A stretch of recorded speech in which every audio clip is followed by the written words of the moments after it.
Ça commence fort. Qui je suis? Je suis euh, quelqu'un qui a pris une claque quand il avait 11 ans. C'était en 1982, il y a eu la libération des ondes. Et ce jour-là, j'ai dit de la radio. Et ce jour-là, j'ai dit je veux faire de la radio. Donc c'est ce que j'ai fait. J'ai fait de la radio, je travaillais pour Énergie, j'ai fait de la télé. Puis après, j'ai fait d'autres choses dans le sport. Je suis parti en Chine. En Chine, j'ai managé un chanteur de métal à Hong Kong. Je vous promets que c'est vrai, hein. Ça semble lunaire. En France, j'ai produit des artistes, j'ai produit des concerts, j'ai produit des émissions de radio, j'ai écrit et mis en scène un one-man show que j'ai joué pendant un an. J'ai travaillé dans le sport automobile où j'ai créé des villages animation pour différentes compétitions. Et là, aujourd'hui, j'habite à Montpellier depuis 4 ans où je suis speaker, animateur, journaliste et où je suis notamment speaker sportif. Donc quand je me présente, le plus souvent, je dis je suis troubadour sportif, parce que j'adore cette expression. Et je suis notamment speaker du Montpellier Handball et depuis un an maintenant speaker également du BLMA, les filles à Latte Montpellier.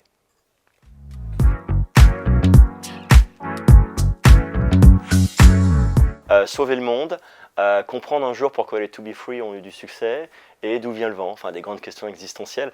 Non, ma mission, moi j'ai fait plein de choses, j'ai eu l'immense chance de faire plein de choses dans ma vie, ce que je viens d'expliquer, et depuis quelques temps, j'ai 47 ans, depuis que j'ai 40-45 ans, j'ai envie de faire des choses un peu utiles. De toujours aider les gens, mais toujours en créant, toujours en essayant d'innover, en essayant de créer des entreprises et un certain nombre de choses, mais avec un aspect qui puisse être un petit peu utile.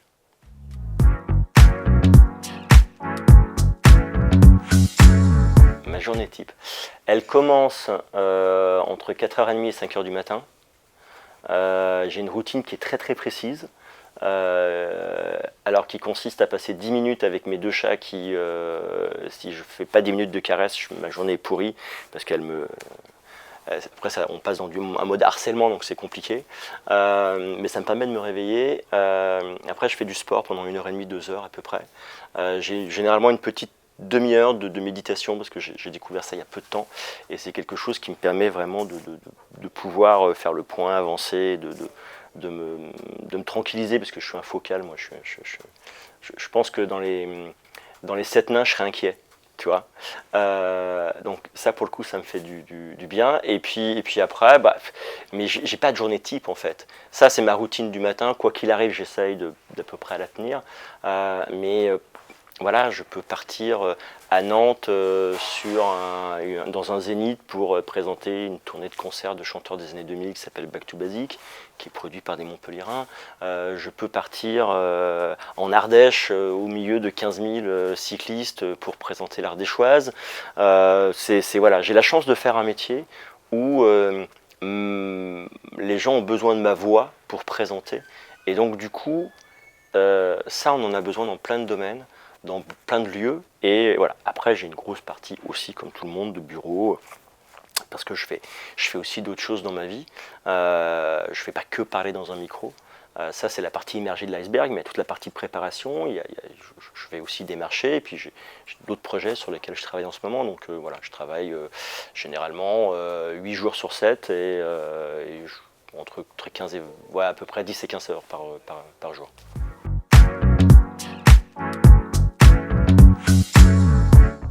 Co. Non, c'est vrai. Alors là, pour le coup, c'est pas pour vous cirer les pompes, mais en plus, ça a des baskets, donc ça marchera pas. Mais non, mais vraiment, pour le coup, je trouve que Bureau & Co est un espace de travail qui me convient bien, puisqu'il s'adapte à toutes les possibilités que je peux avoir, soit une salle de réunion si je veux réunir du monde, enfin j'ai pas besoin d'avoir un gros bureau, c'est relativement souple, on rencontre plein de personnes qui sont dans des projets souvent assez innovants ou qui sont en train de créer quelque chose, donc c'est assez engageant.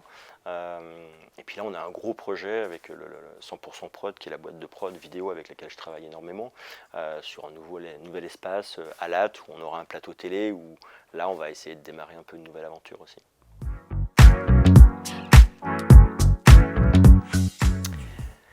Mon livre de chevet.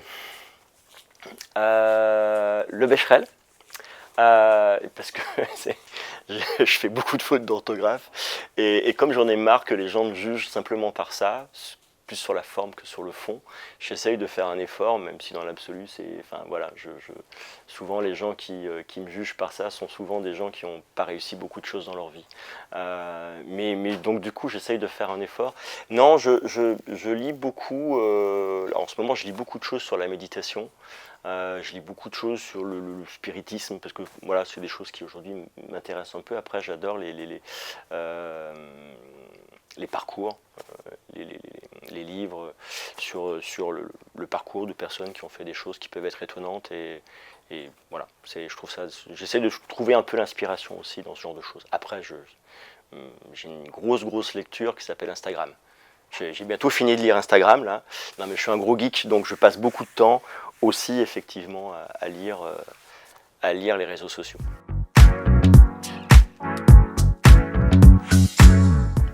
Ma mère.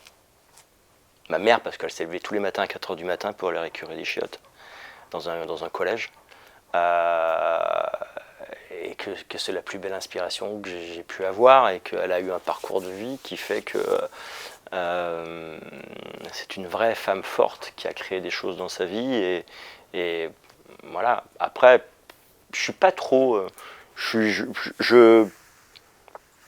C'est plus des systèmes. C'est plus. Je suis pas fan. Je suis pas fan de grand monde, mais je vais être fan de. Enfin, j'aime l'esprit du sportif de haut niveau parce qu'il a une rigueur, parce que souvent ils ont des histoires. J'aime les gens qui en ont chié. Parce que souvent ils ont des histoires, etc. Donc j'ai pas une personne en particulier, c'est plus dans un état d'esprit général, on va dire. Et sinon, ouais, non, je suis fan de ma mère parce que comme c'est ma première fan, il faut bien que je lui rende ça.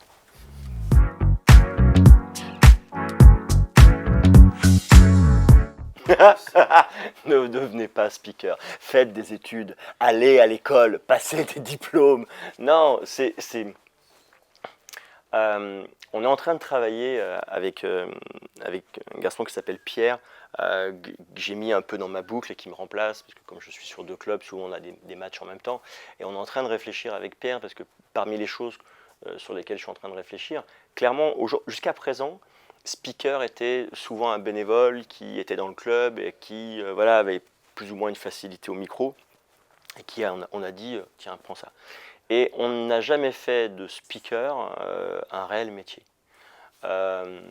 Sauf, et c'est-à-dire que je pense que dans les peut-être 5, 10, 15 ans à venir, il y aura un véritable besoin parce que l'univers du sport est en train de changer, parce que le sport va de plus en plus vers le spectacle, et qu'aujourd'hui, il va falloir créer ça. Donc, il faut aimer les gens. Il faut avoir envie de parler aux gens. Il faut avoir envie de communiquer avec les gens. Et quand je dis les gens, c'est tous les gens. C'est-à-dire que le travail de speaker, tu vas autant être avec des bénévoles, avec des supporters, avec des institutionnels, avec des partenaires, des grosses entreprises. Donc c'est des gens qui sont extrêmement différents les uns des autres. Et c'est ça que j'aime dans le sport, c'est aussi ce mariage de tout ça. Et je pense que pour être un bon speaker, il faut aimer les gens, parce qu'il faut arriver à aller tirer un peu de chacun, de toi, un peu d'énergie chez chacun. Parce que pour moi, le métier de speaker, c'est un chef d'orchestre. Il travaille avec le DJ, ou MHB par exemple avec Nico. Voilà, on échange beaucoup, je vais prendre son énergie, le son qu'il va m'envoyer à un moment donné, je vais travailler avec les Blue Fox, je vais travailler avec le reste du public, avec tous ces gens qui viennent peut-être voir un match de hand pour la première fois et qui ne doivent pas se sentir un peu exclus. Donc c'est tout ça, c'est toutes ces petites ficelles qui fait qu'à un moment donné, il y a une petite mayonnaise qui prend, souvent aidée par le résultat sportif, parce que c'est plus simple quand tu as un match. Moi, sur mon autre saison, celle du basket et du BLMA, où on a vécu des moments fabuleux cette année, où il y a un an, quand le Montpellier Handball est devenu champion d'Europe, je vais presque te dire c'était effectivement plus facile que si ton équipe perd à peu près, Dieu merci, c'est jamais arrivé. Mais si ton équipe perd tous les matchs, etc., enfin voilà, j'aimerais pas être speaker anime. Non, je déconne, je déconne.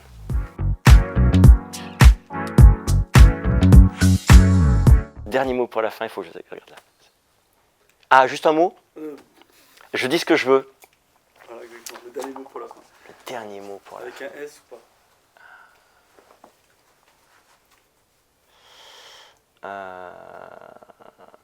Je sais pas. Qu'est-ce que je pourrais... J'aime pas cet exercice d'un dernier mot pour la fin, parce que ça me donne toujours l'impression, tu vois, de vouloir donner un conseil ou quelque chose aux gens. Et moi, je suis rien ni personne, hein, je l'ai dit, je suis juste un troubadour sportif. Donc ornithorynque, parce que c'est un mot qui est vachement difficile à écrire et je trouve que ça sonne bien. Ornithorynque, c'est ça.